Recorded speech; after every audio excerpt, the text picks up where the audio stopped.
The origins of the Buddha's teachings on social harmony. Conflict and violence have plagued humankind from time immemorial, leaving the annals of history stained with blood. While the human heart has always stirred with the yearning for peace, harmony, and loving fellowship, the means of satisfying this yearning have ever proved elusive. In international relations, wars succeed one another like scenes in a film, with only brief pauses, during which the hostile powers set about forging new alliances and making surreptitious grabs for territory. Social systems are constantly torn by class struggles, in which the elite class seeks to amass more privileges and the subordinate class to achieve greater rights and more security. Whether it is the conflict between masters and slaves, between feudal lords and serfs, between the aristocrats and the common people, between capital and labor, it seems that only the faces change while the underlying dynamics of the power struggle remain the same. Communities as well are constantly threatened by internal strife. Rival bids for power, differences of opinion, and competing interests among their members can tear them apart, giving birth to new cycles of enmity. When each new war, division, or dispute has peaked, the hope rises that reconciliation will follow, that peace and unity will eventually prevail. Yet, again and again, these hopes are quickly disappointed. A moving passage in the scriptures of early Buddhism testifies to this disparity between our aspirations for peace and the stark reality of perpetual conflict. On one occasion, it is said Sakka, the ruler of the gods, visited the Buddha and asked the anguished question, "Why is it that when people wish to live in peace, without hatred or enmity, they are everywhere embroiled in hatred and enmity?" The same question rings down the ages, and it could be asked with equal urgency about many trouble spots in today's world. Iraq and Syria, the Gaza Strip, the Central African Republic and South Sudan, Myanmar and Sri Lanka, Charleston and Baltimore. This problem must also have weighed on the Buddha's heart as he traveled the Ganges Plain on his teaching tours. The society of his time was divided into separate castes, distinguished by the prerogatives of the elite and the servile status of those at the bottom. Those outside the caste system, the outcasts, were treated even worse, subjected to the most degrading indignities. The political landscape, too, was changing, as monarchies led by ambitious kings rose from the ashes of the older tribal states and embarked on military campaigns intended to expand their domains. Within the courts, personal rivalries among those hungry for power were bitter. Even the spiritual communities of the time were not immune to conflict. Philosophers and ascetics, proud of their theories, sparred with each other in passionate debates, each seeking to defeat their rivals and swell the ranks of their followers. In a deeply moving poem in the Sutta, the Buddha gives voice to the feeling of vertigo such violence had produced in him. Perhaps soon after he left Kapilavatthu and witnessed firsthand the world outside his native land. Fear has arisen from one who has taken up violence. Behold the people engaged in strife. I will tell you of my sense of urgency, how I was stirred by a sense of urgency. Having seen people trembling like fish in a brook with little water, when I saw them hostile to one another, fear came upon me. The world was insubstantial all around. All the directions were in turmoil. Desiring an abode for myself, I did not see any place unoccupied. Once he began teaching, the Buddha's primary mission was to make known the path that culminates in inner peace, in the supreme security of Nibbana, release from the cycle of birth, old age, and death. But the Buddha did not turn his back on the human condition in favor of a purely ascetic, introspective quest for liberation. From his position as a renunciant who stood outside the conventional social order, he looked with deep concern on struggling humanity, enmeshed in conflict while aspiring for peace, and out of compassion he sought to bring harmony into the troubled arena of human relations, to promote a way of life based on tolerance, concord, and kindness. But he did even more.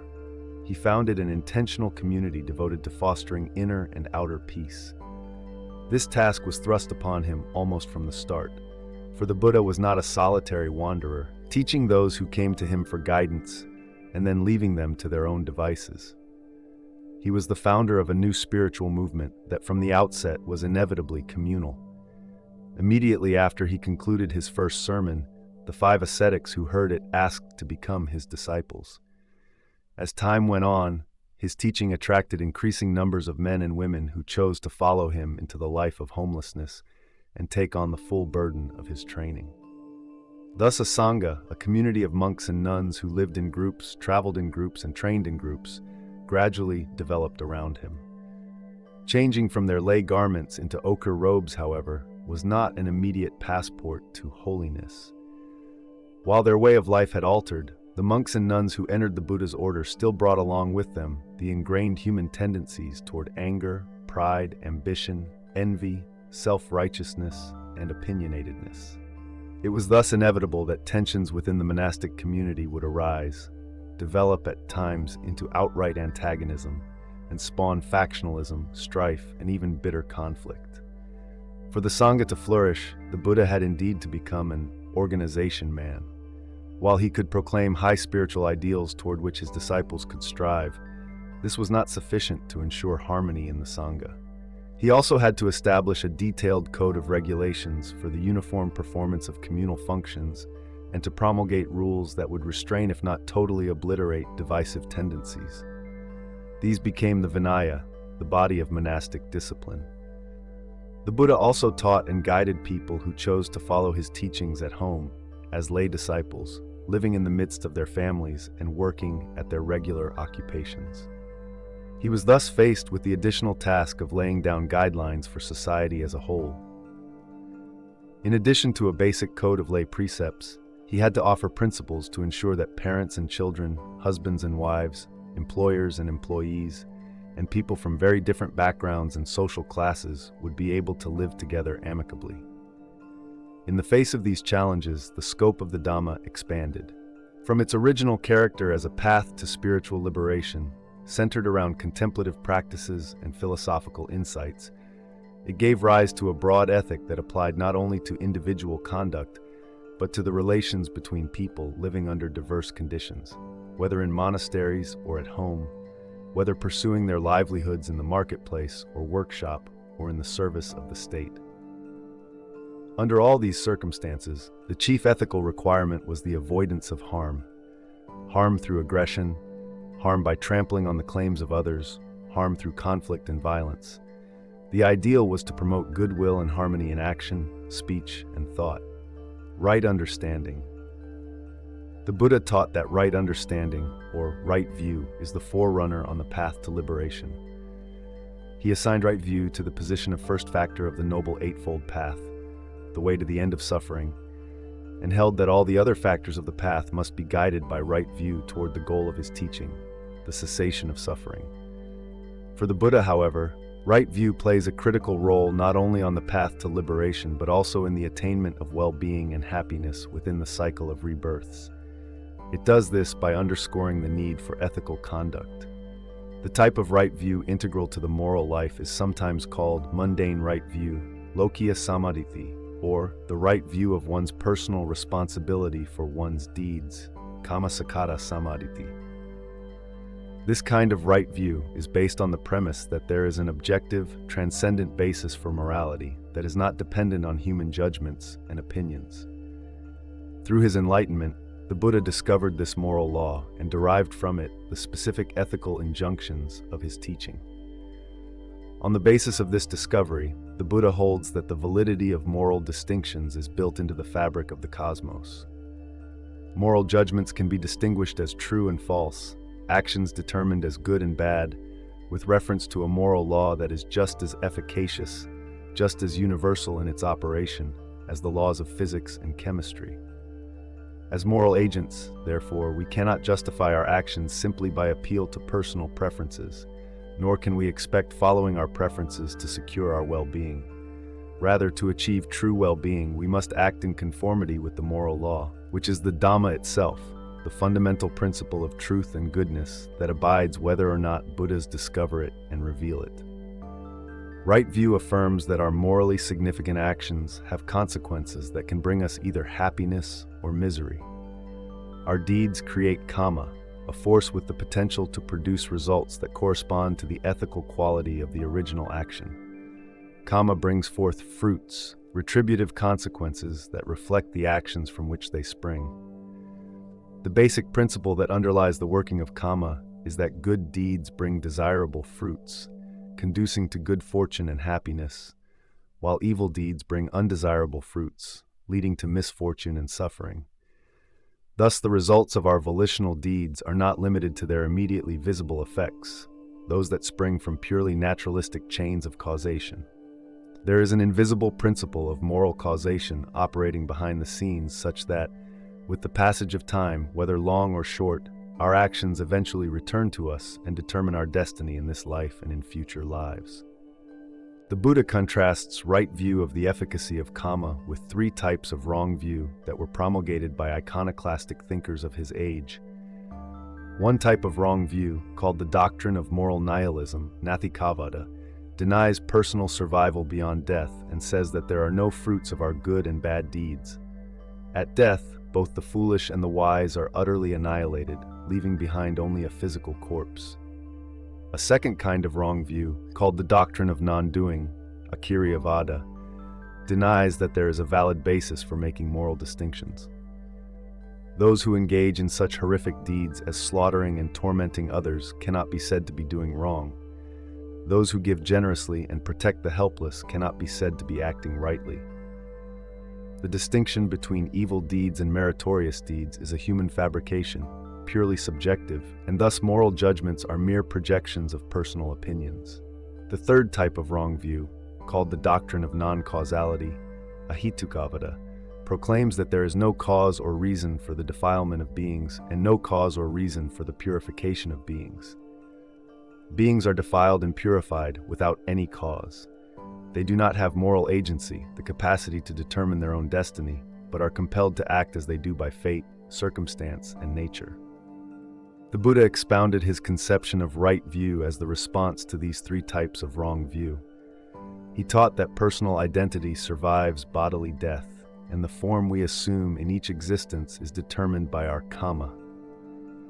Living beings pass through a beginningless series of rebirths in the course of which they reap the fruits of their good and bad deeds. The fact that our own deeds return to us thus provides a strong incentive to abstain from evil and pursue the good.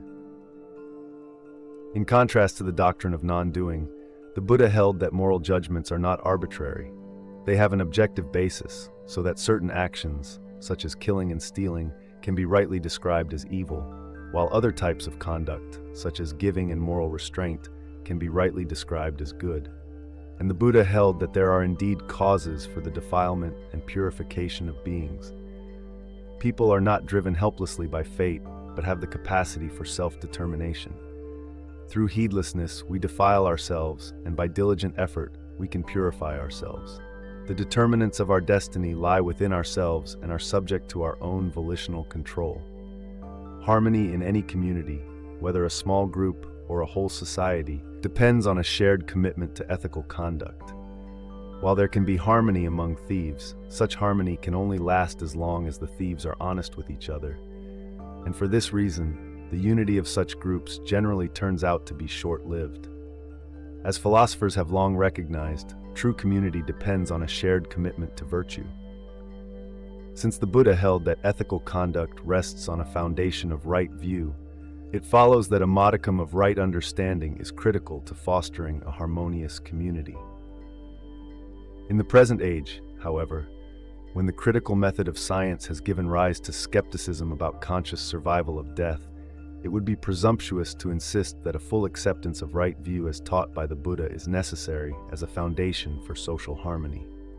It seems, though, that social harmony requires, at minimum, that the members of any group share the conviction that there are objective standards for distinguishing between good and bad conduct, and that there are benefits for the group and its individual members in avoiding the types of behavior generally considered bad, and in living according to standards generally considered good. Several texts testify that the Buddha himself seems to have recognized that morality can be established on the basis of self-reflection and ethical reasoning without requiring a belief in personal survival of death. Right view comes first. Monks, right view comes first. And how does right view come first? One understands wrong view as wrong view and right view as right view. This is one's right view. And what is wrong view? There is nothing given, nothing sacrificed, nothing offered. There is no fruit or result of good and bad actions. There is no this world, no other world. There is no mother, no father. There are no beings spontaneously reborn. There are in the world no ascetics and Brahmins of right conduct and right practice who, having realized this world and the other world for themselves by direct knowledge, make them known to others. This is wrong view. And what is right view? Right view, I say, is twofold. There is right view that is affected by influxes, partaking of merit, ripening in the acquisitions, and there is right view that is noble, free of influxes, supramundane, a factor of the path. And what is right view that is subject to the influxes, partaking of merit, ripening in the acquisitions? There is what is given, sacrificed and offered. There is fruit and result of good and bad actions. There is this world and the other world. There is mother and father. There are beings spontaneously reborn. There are in the world ascetics and Brahmins of right conduct and right practice, who, having realized this world and the other world for themselves by direct knowledge, make them known to others. This is right view that is subject to the influxes, partaking of merit, ripening in the acquisitions. And what is right view that is noble, free of influxes, supramundane, a factor of the path? The wisdom, the faculty of wisdom, the power of wisdom, the investigation of states enlightenment factor, the path factor of right view in one whose mind is noble, whose mind is without influxes, who possesses the noble path and is developing the noble path. This is right view that is noble, free of influxes, supramundane, a factor of the path.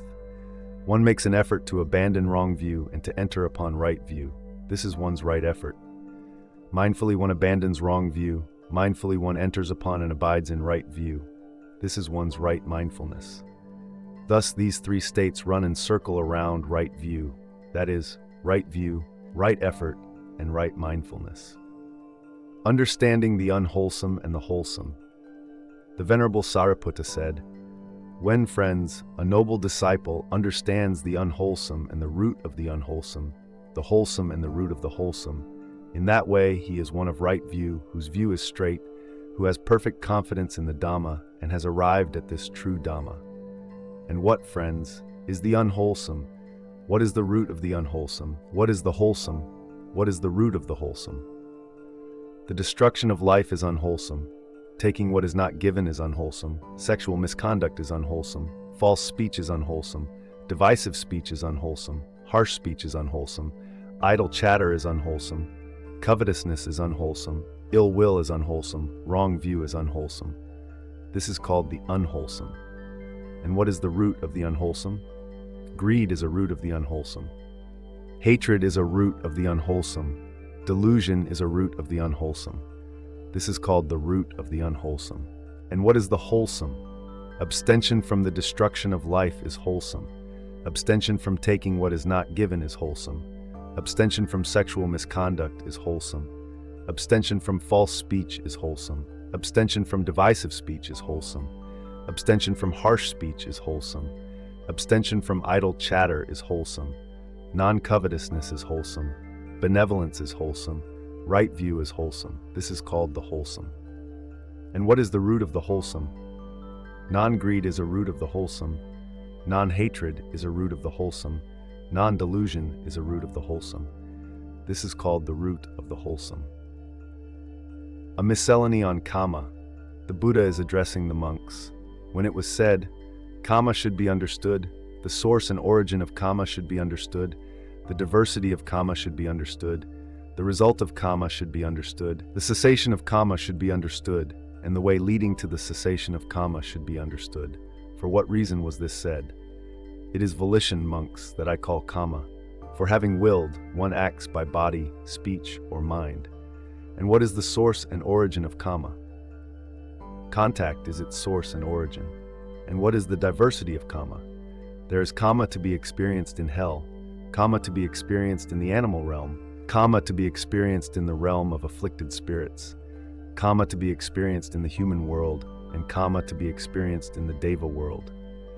This is called the diversity of kamma. And what is the result of kamma? The result of kamma, I say, is threefold: to be experienced in this very life, or in the next rebirth, or on some subsequent occasion. This is called the result of kamma. And what, monks, is the cessation of kamma?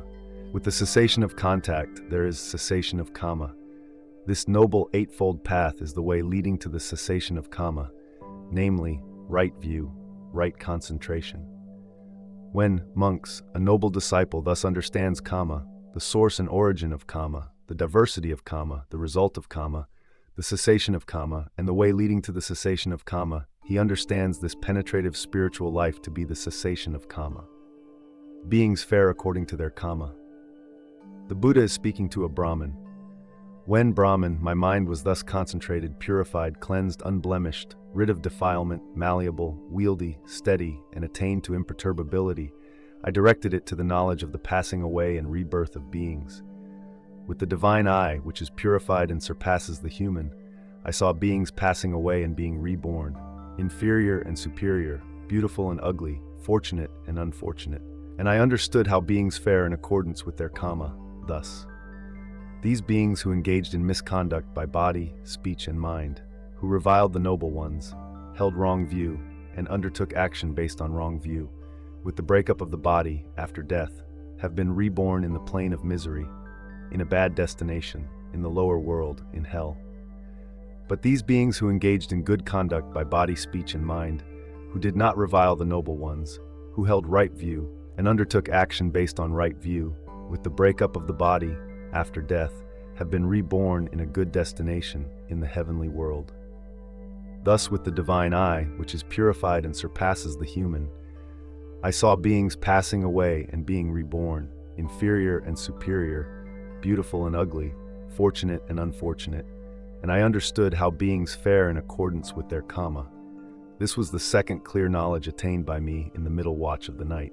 Ignorance was dispelled, clear knowledge had arisen, darkness was dispelled, light had arisen, as happens when one dwells heedful, ardent, and resolute.